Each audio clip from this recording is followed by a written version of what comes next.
Hi, this is Andy Frith from Sheffield Advanced Motorcyclists out with Mikko Nieminen on a Masters run. Mikko was just after a few pointers after a good number of rides out with his mentor. No shoulder check there on the change of speed limit, approaching the double roundabout at just short of Holland.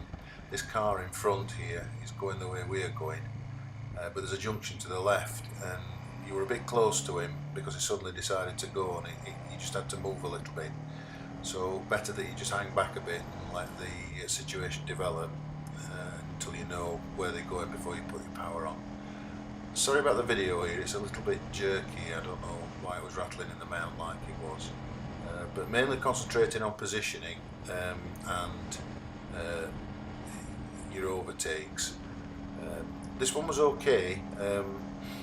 We talked about accelerating towards the vehicle on an overtake rather than moving out first, and there's a bit of both there.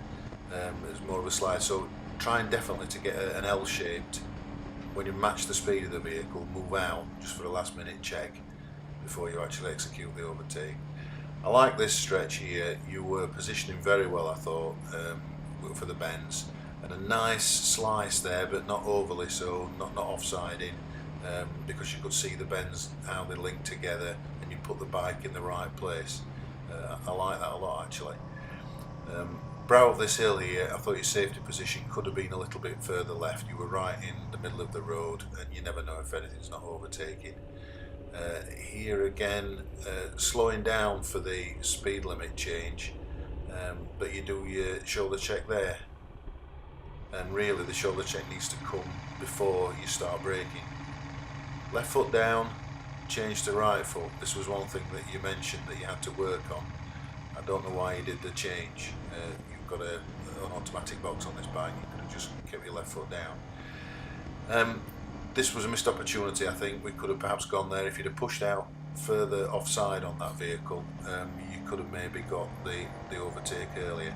This was okay again. Nice double vehicle overtake, but again, would have been nice to see the L-shaped movement out into the offside before you went.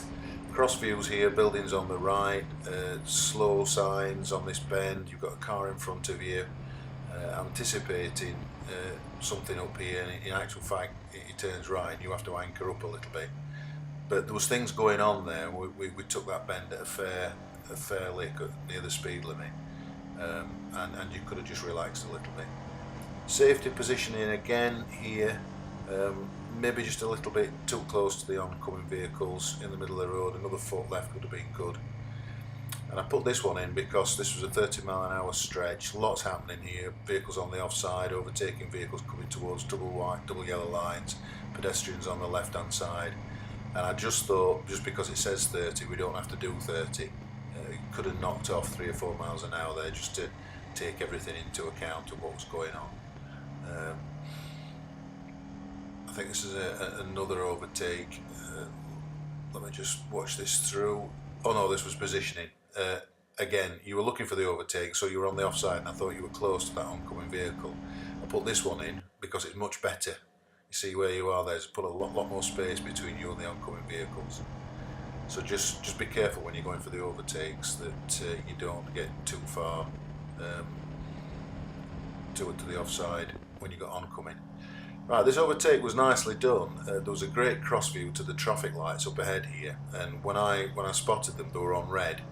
They could have changed. I wasn't quite sure about whether you should have done the car. It was quite a way to the lights. As it happens, they were on red, and you had to come to a stop. I don't know. I just got a feeling. I was coming past you here to make sure you got the instruction to turn left. I just don't know whether it was worth it.